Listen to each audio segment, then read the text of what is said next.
All right. So today I thought I'd talk about a very amusing sutta. Well, I thought it was amusing, but it's amusing because it's so real to our lives. And it's amusing because it's been a spoof of it, um, written by a certain monk called Venerable Punnadhammo in Canada.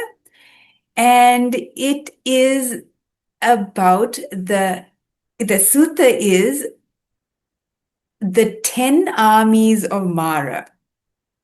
I don't know if you've heard of the 10 armies of Mara. So when this is a little essay that I read a while ago, but it was so funny, and it is rewritten um, it's called rewritten called the Letters from Māra, and it's kind of I can't remember the author, but anyway, um, uh, uh, goodness, anyway, never mind. It's in the form of something, but I think Charles Dickens, I'm not sure, called the Screw Tape Letters. Maybe Michael might know who wrote the Screw Tape Letters. Anyway, the Screw Tape Letters.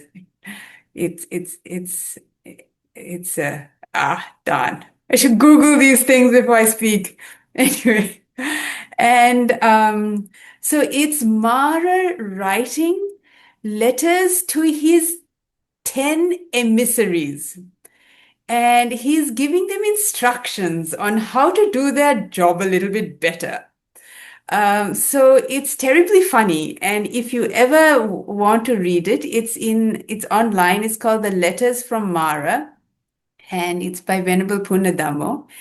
And yeah, but based on that, we'll go ahead today, plus the actual sutta by the Buddha. So I'll start by reading out the sutta by the Buddha. And I don't know how many of the 10 we'll get through because most of them are just too good to leave aside. And maybe since I'm going to be here for the next 5 weeks, we can really enjoy ourselves, laughing at ourselves for the next, you know, the things we do that Mara just sits back and twiddles his thumb and go like, too easy.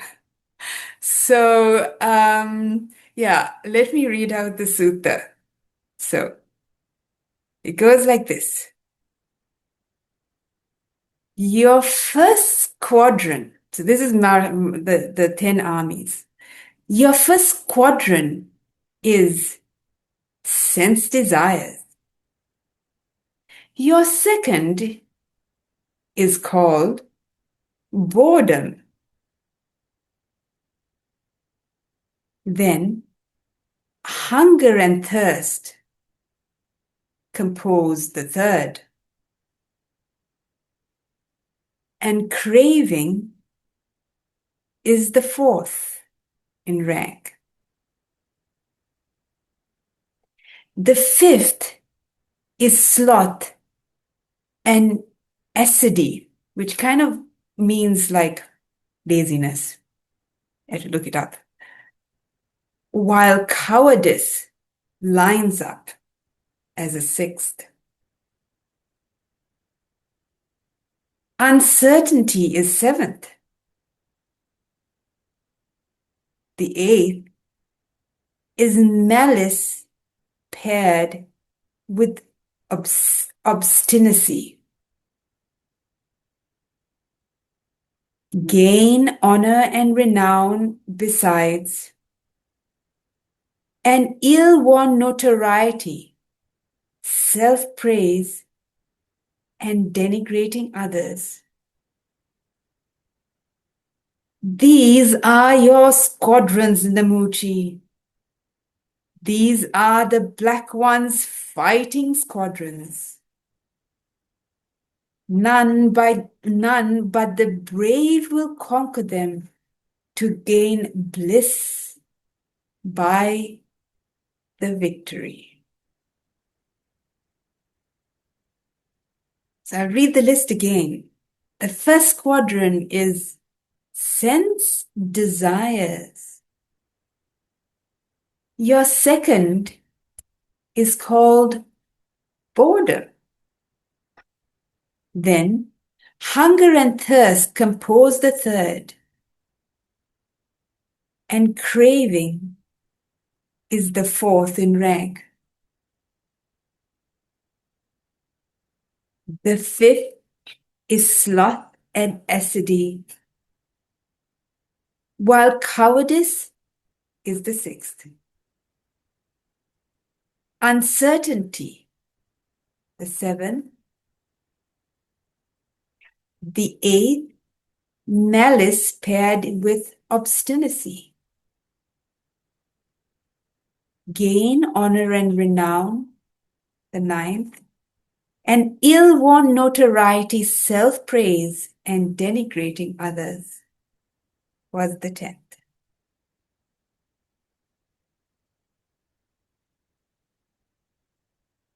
Okay, so I'm sure you recognize all these in greater or lesser forms. But first of all, I thought I wish I could chat with all of you. But anyway, do you think Māra is real? Or do you think he is just what is eh, generally explained as Māra is he's kind of like um, a, a personification of the defilements. He's kind of the voice in our heads that does all the wrong things. But is he actually a real person? What do you think?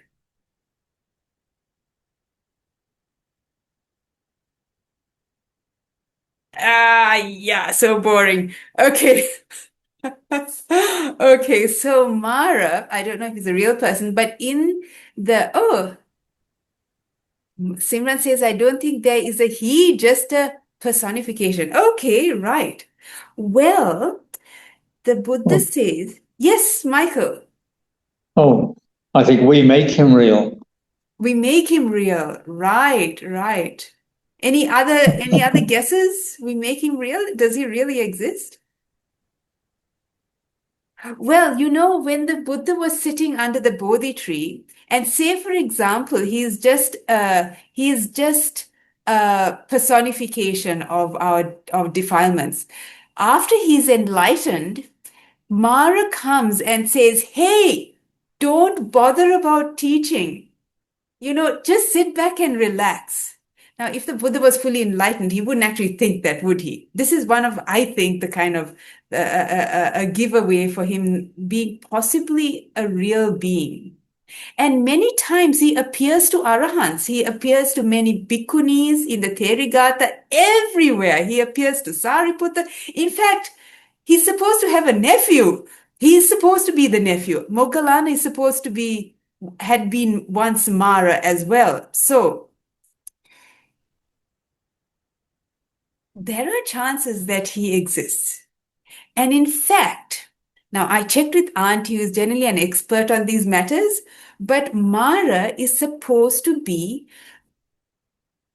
someone who lives in the Paranimitta Vasavati Deva realm.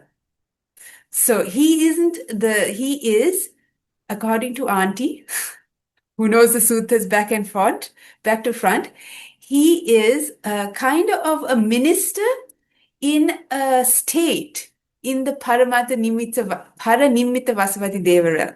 The Paranimitta Vasavati Deva realm is a Deva realm, and it is the realm of beings that control the creation of others. Beings that control the creation of others. As Ajahn Brahm calls him, he is the controller in chief. He is the one that he is the Donald Trump of the universe. Yeah, so it is very possible, and in fact, it is supposed to be that Mara is a real entity. And the way I'll just read you how Bhante Dhammo sorry, Punyadhammo describes Māra. So this is very funny. In the highest tower of the dazzling construction, there is a large and tastefully appointed room, an office, if you like. Behind a massive desk of rarest wood and cunning joinery, there lounges an elegant figure in a comfortable leather chair. He is tall and handsome, impeccably dressed and groomed. His style is timeless, yet fashionable. His demeanor polished and suave. A goddess of unearthly beauty sits behind him on a low stool doing his nails. Another one sits across him with a dictation pad on her lap. So, how do you think? Who do you think this is? This is actually where lives. Mara lives not in some kind, he's not holding a trident, living in some, or holding a trident over a boiling cauldron, poking people back in as they pop out again. No, no, no, no, no. Mara lives in a heavenly realm and he enjoys sitting over his computer screen and moving things from here to there, as we do, and controlling the universe or controlling the sense world. And what is his realm of control? Hello, Auntie. His realm of control is the world of that beings exist in the sense realm. So many of the Deva realms, those that frolic around, delighting in their beauty and their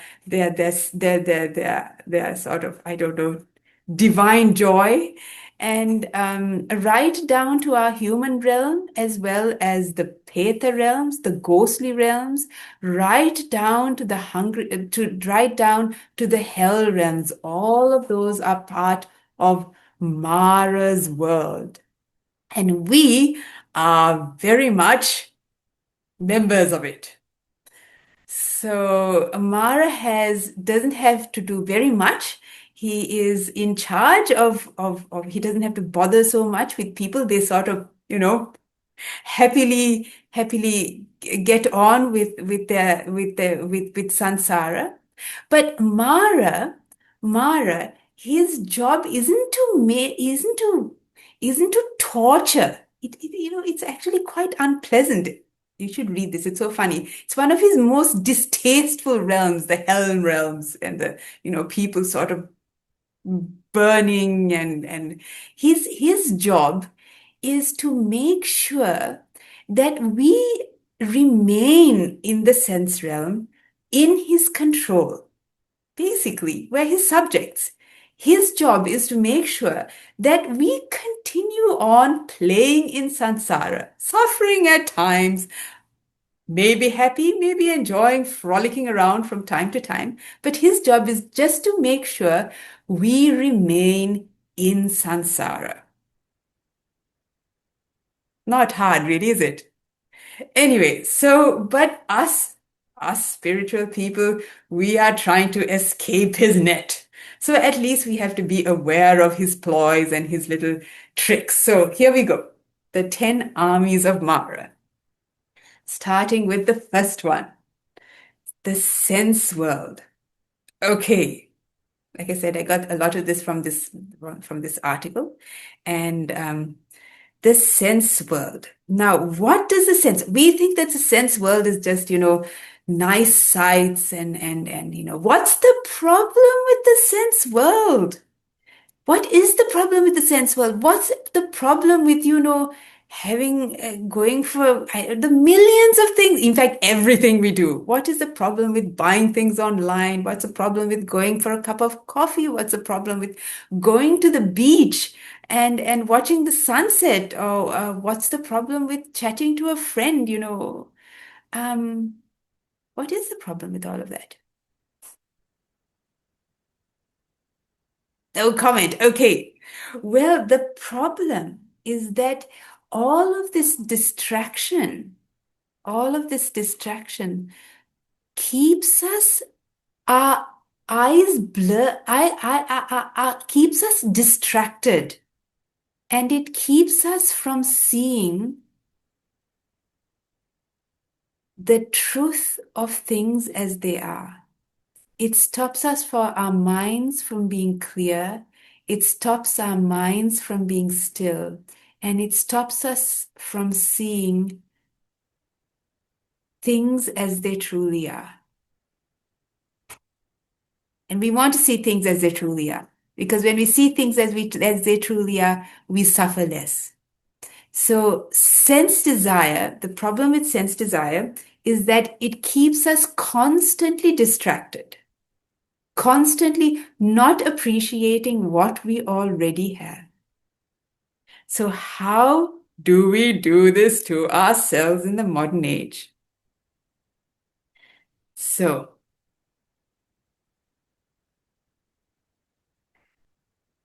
now, actually everything we do, isn't it? The you know, our whole world is built on working, and working and being busy and creating things and um, avoiding discomfort. So what do we do when we avoid discomfort? We pull out our mobile phones, or uh, we, I don't know, buy things online, or we check our WhatsApp messages. In fact, a lot of things seem to happen on our phone.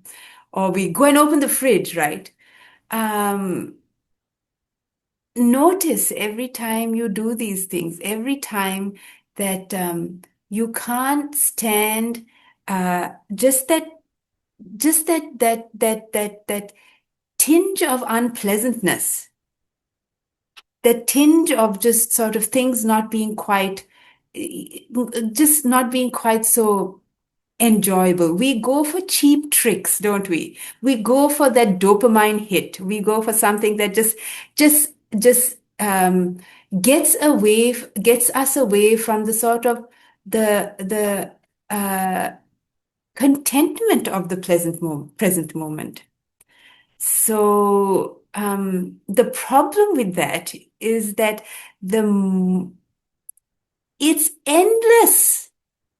It's endless. You think you bought the perfect cupboard for that corner in the room, and a week later, it needs a vase on top of it. It's just getting dirty. You need to buy a cleaning cloth to clean it.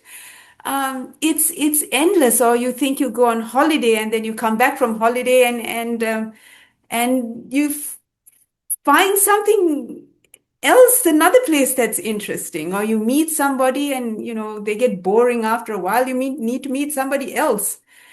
Um, Heck, there is no end to desire. And every time we think we've found the silver bullet, every time we think, okay, this is it, this relationship is just going to be the relationship that sorts out all relationships. I'm going to live happily ever after with this person, or I'll find or this house is the house. When I get it, I will be able to look at this view forevermore and go like, oh, wow, I live in heaven. Has that ever been the case? Has that ever been the case that you have found the perfect partner, the perfect house, the perfect job, and you have lived happily ever after? No, but we fall for it every time, don't we? So to watch out for these tricks that our mind plays, the stories that we tell ourselves.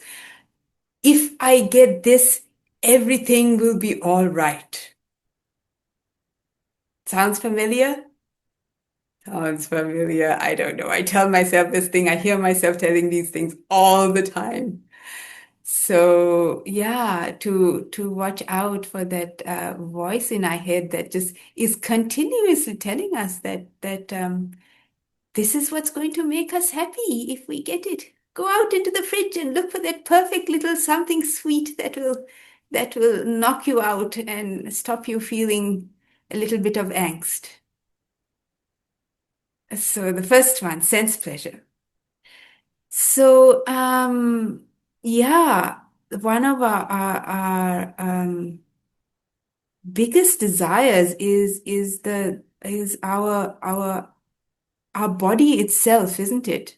And an attraction to our body and the body of others, and keeping our body comfortable and making sure that it's washed and cleaned and, you know, comfortable, all these things. So, one way of counteracting this constant of reaching out is to just be with unpleasantness and contemplate the reality of this body.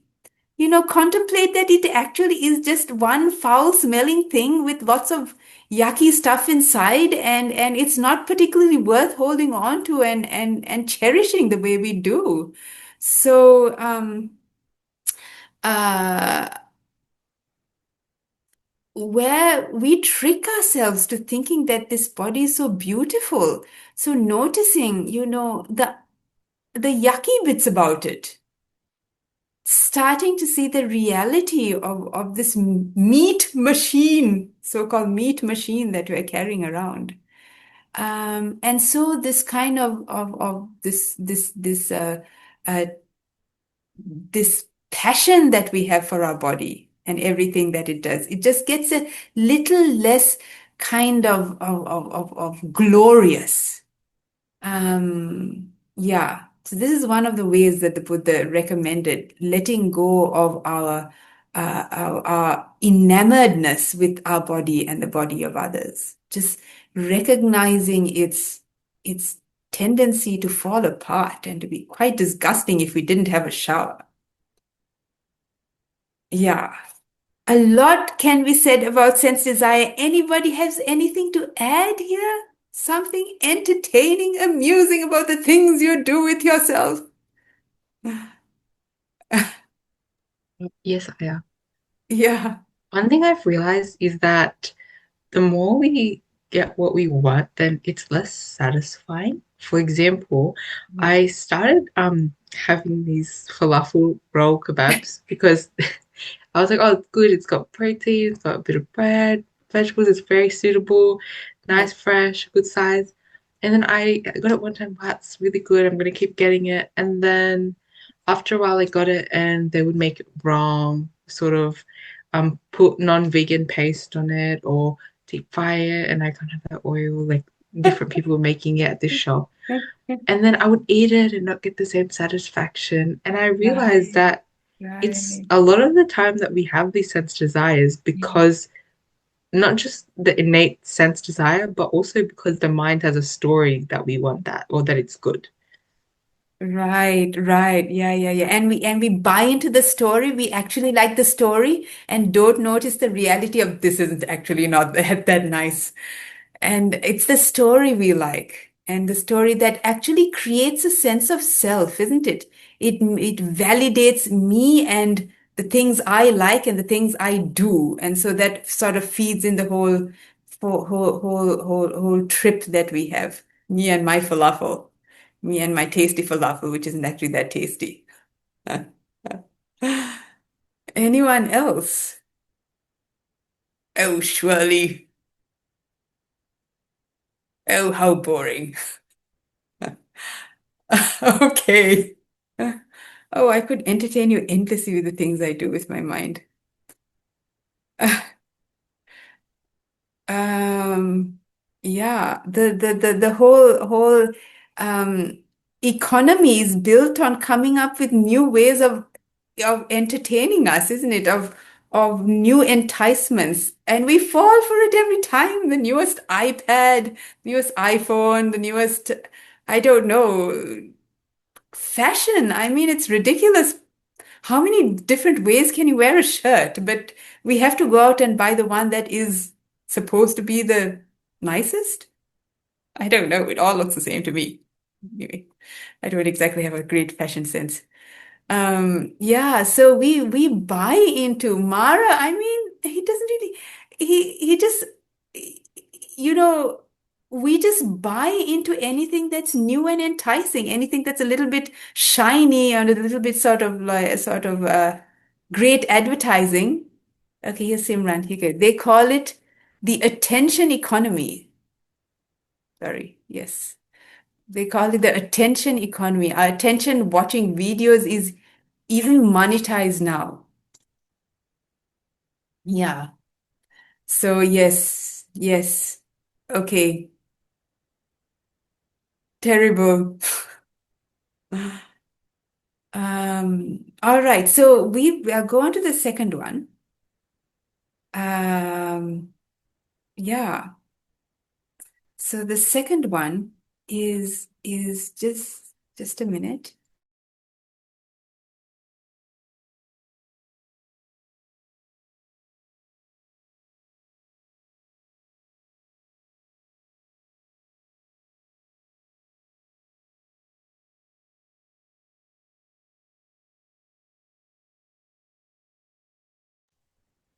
Okay.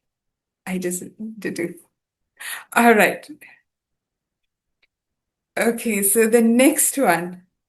The next one is boredom. Okay, so the first one, south and top, the second one is boredom.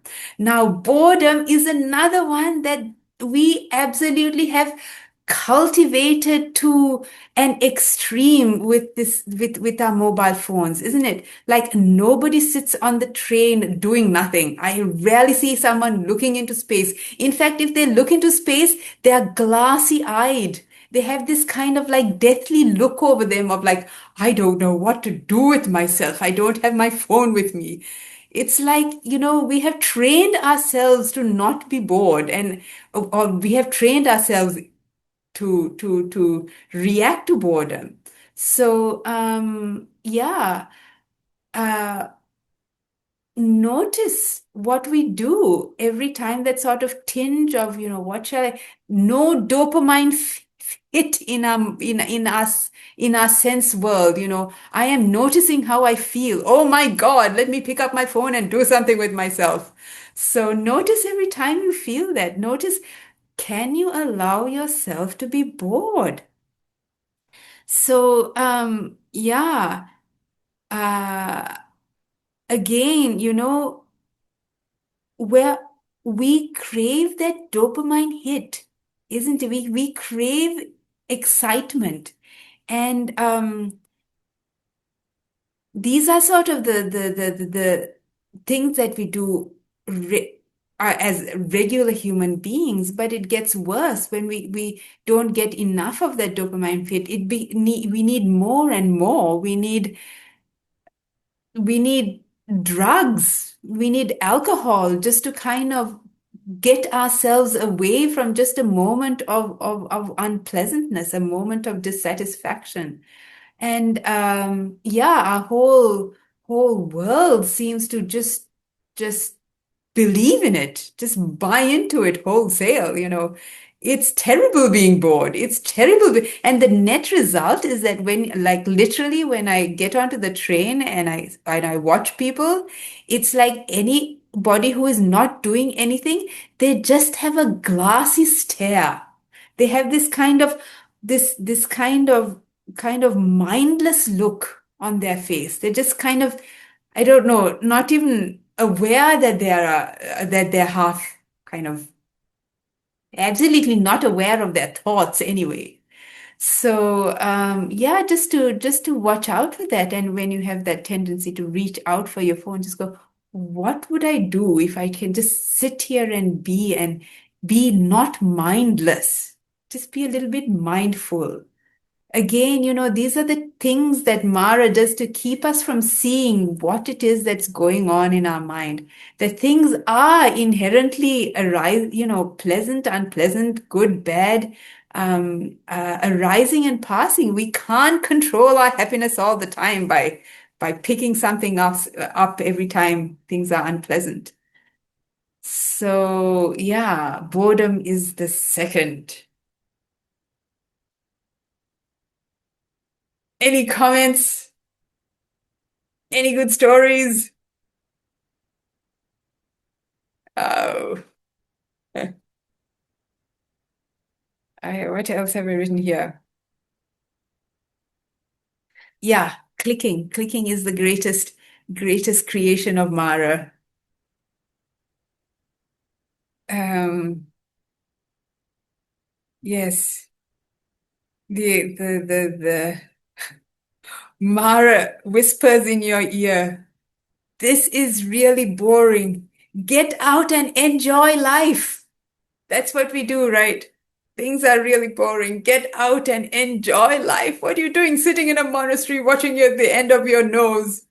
There are so many more exciting things you can see on the internet. That another Dhamma talk, find out what it means, the word acidi means, or, what's Trump up to right now, or, what's happening in Israel. Why sit down and watch the end of your nose? Anyway, so boredom is the second. The third. Okay, I'm going tremendously fast. I thought people would have much more to entertain me with. Anyway, okay, the third. The third. Does anyone remember what the third is? Oh, yes, yes. It's an odd Hunger one. and It's thirst. hunger and thirst. The third one is hunger and thirst. You wouldn't think that they'd put this in, and you wouldn't think that hunger and thirst was an army of Mara. But food drives us. It's a simple need to survive. You could think that, we can do without the internet. We can do without our mobile phones, but we can't do without food and drink. And so this simple need of ours becomes a place where Mara can really play havoc. When you think about it, so even though we have plenty of food to eat, we have obesity. Again, going down the streets of Sydney, the number of overweight people. Obesity is obviously a creation of hunger and thirst. Anorexia, then there would be being a health nut. Being a health nut, being concerned with, I only eat organic food, or I don't eat this and I don't eat that, and this is bad for me, and paying hundreds of dollars to buy things that, you can get in your back garden. Like what's that? Gotu cola. It's what I used to have for breakfast as a kid, but now it's a superfood. Or yeah, what's the other one? Um, Oh gosh, so many of the things that I used to eat are now considered health foods, and people pay fortunes for yeah, I can't remember the name of it now. Anyway, um yeah. So being a health nut or gourmet food, we go out and pay fortunes, to pay at restaurants to eat this little pile of food on a beautiful platter, pay $50 for it. Again, we're a slave to food, a slave to again, distracting ourselves and becoming a slave to food, a slave to having particular things and eating too much. How many times do we escape to the fridge, right? And quite honestly, if you are truly hungry, what would you do? What would you do if you're truly hungry? You'd kill, you'd push somebody out of the way to get what you just to satiate that desire. So, yeah, in this day and age, even though most of us don't really we're not in hunger, food drives us. And as monastics, that's our only form of entertainment. And you can spend ages fantasizing over that dessert. And in the evenings, we can only have, you know, chocolates. So every type of chocolate we have. And many monastics were just friar tucks. we just we're just round. Anyway, not me, but many of my companions in my other holy life, they're just round. And it lack of exercise as well, like eating too much and lack of exercise. When have you said to yourself, oh, never mind, I don't need to go for a run today. I'll just sit down and meditate? Anyway, so yeah, food. Hunger and thirst is the third army of Mara. Um, uh, yeah, in the Aganya Sutta, again, I got this from this article of Punya Dhammas. In the beginning of time, the Buddha, there's this Aganya Sutta, beings existed on bliss. They ate bliss, and that was their food. They did not need this material sort of rice and curry and stuff like that. They just ate bliss. And their downfall was when they were enticed, as Adam was.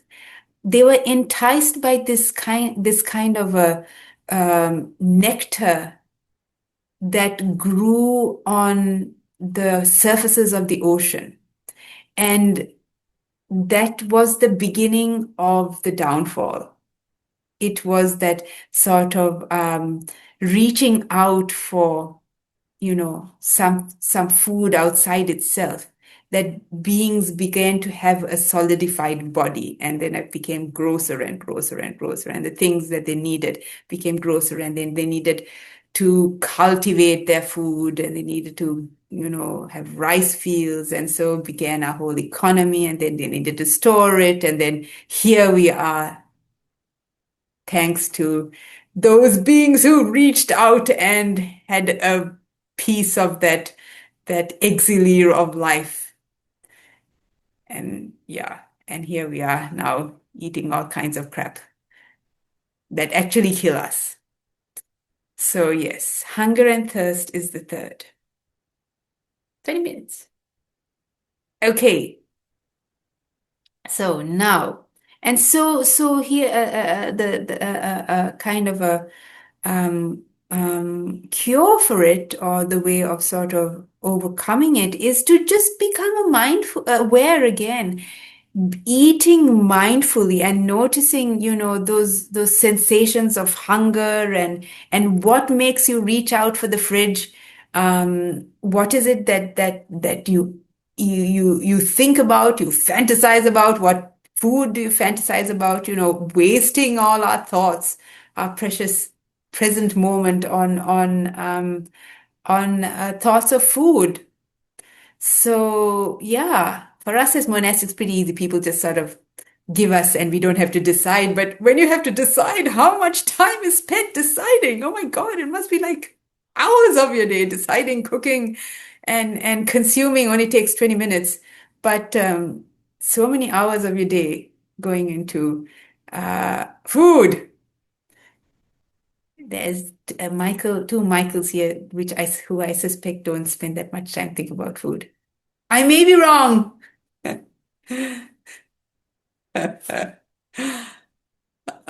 Yeah. Okay. So that's the third one. So the first one was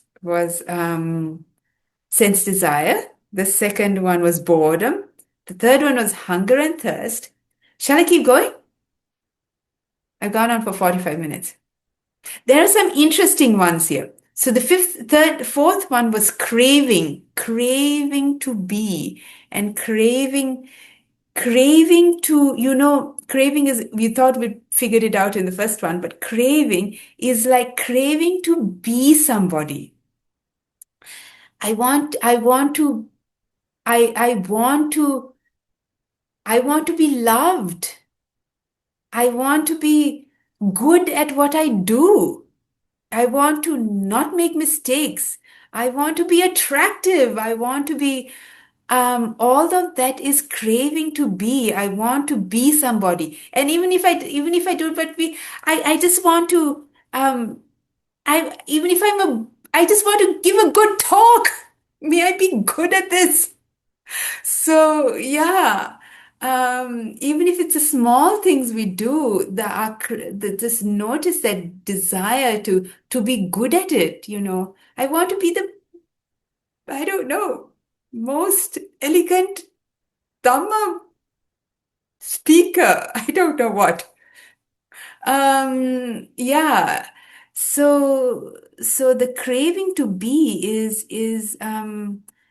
uh uh is what we're already always chasing, isn't it? Like, we're not exactly going to become the president of the United States or a rock star or, the best Dhamma speaker ever. But something, that dream keeps us alive, isn't it? That dream of being the best at or being good at, it kind of keeps us just not being honest with ourselves and not being content with who we are. We're continuously a slave to becoming somebody. Even if it's a nobody, I want to be a somebody being a nobody. Yeah. So we're sort of uh,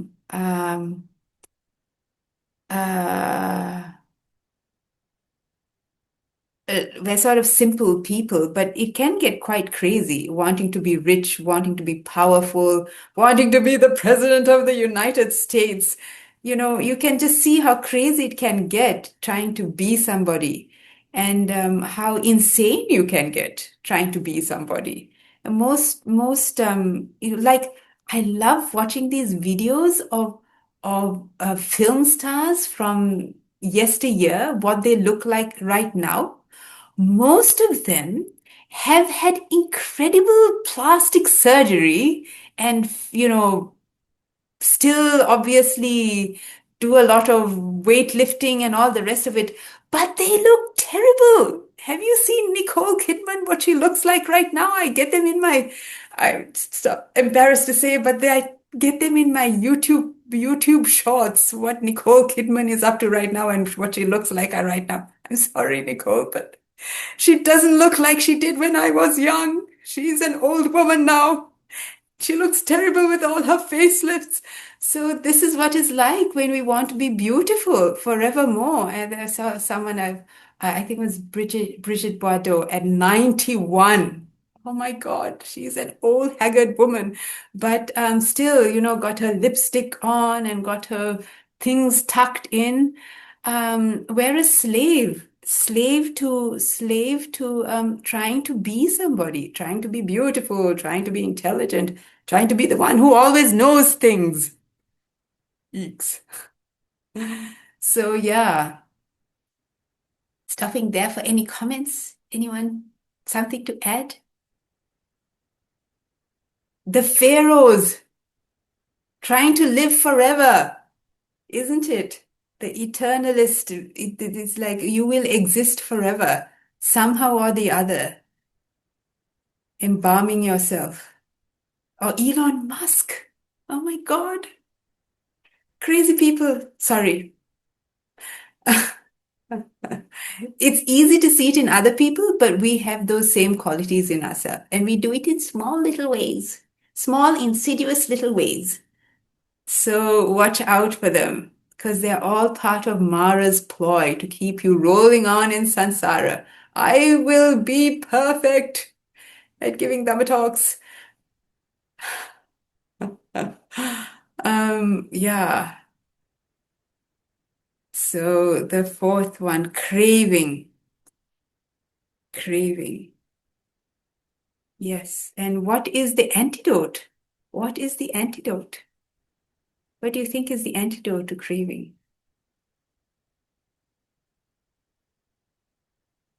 Noticing that things are inherently falling apart. Notice that when things change, notice when it seems to be okay now, but oh no, it's gone wrong. So noticing those things and accepting them, noticing that sometimes you're in a good mood, sometimes you're in a bad mood, sometimes you're a great person, sometimes you're the most annoying person in the room, and notice that there is no one me and no one person that is constantly going to be on this, high all the time. So, noticing that things fall apart, noticing that you fall apart, noticing that you make mistakes. All of that is just breaking down that craving to exist, that craving to be someone. Yeah. Okay. So.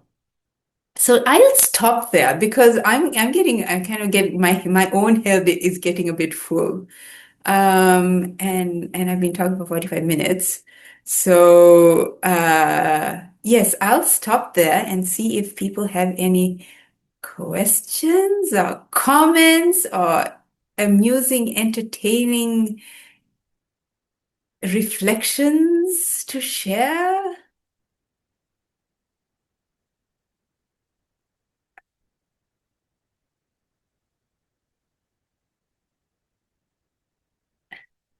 No. Yes. Yes. No. Yeah, the 10 armies of Māra. Yeah, thank you, Aya, for the talk, as it is quite relatable. Yes, very relatable. And how can I talk about all these things? Because I do it. Um, yes, but yeah, to watch out for these tricks that we fall into, these traps that we fall into, that keep us in just peddling on in samsara. And there are things that happen during the day, because how you spend your day is what is going to be the summation of your mind and the summation of your life. And all these every moment, that we uh, make a decision, react in a particular way, we're feeding something, we're feeding that pattern, we're feeding that tendency.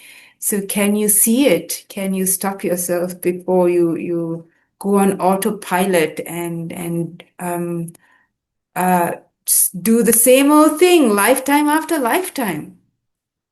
So yeah, just to become aware of the tricks of the mind and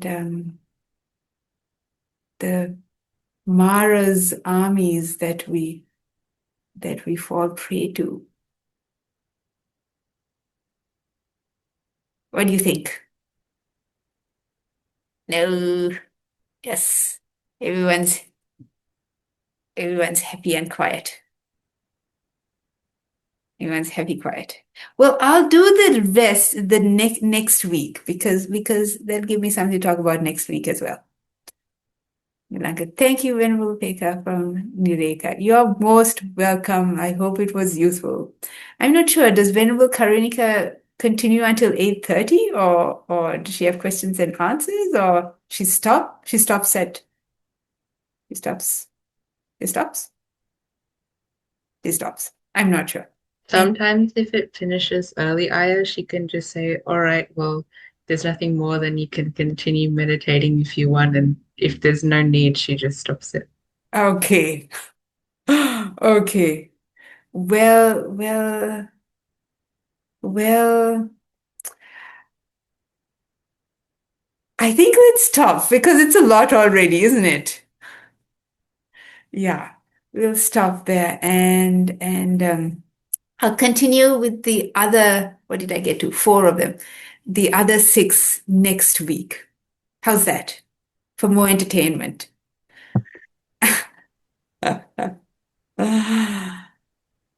Okay. Oh, there are all kinds of people here. My goodness, I didn't even notice that. Ah, all right. All right. Well, I'll stop there and and okay. See you next week. No, there's a question here. Sorry, I missed the whole chat business. Sorry. Venerable, if we are already in the trap of Mara, how can we get out of it? Good question. How can we get out of the trap of Mara? By noticing it. So a lot of the practice is becoming aware, becoming more and more mindful. And when you actually realize you're doing these things, you can catch yourself. So step one, or step two as well, and step three is perhaps just being aware of the traps. And then you can hold yourself back, notice what's going on, and also you can apply antidotes. Antidotes like reflecting on the foulness of the body, reflecting on death, reflecting on, um, yeah, yeah, the unsatisfactory nature of this existence. So all that is basically the whole of the Dhamma. That's how we get out of Mara's traps. Start off by just becoming aware. Yes, I hope that helps. Okay. Oh, okay. Right. Well, have I missed anything? Since daylight here on the East Coast, and so you're talking at okay, someone. Okay.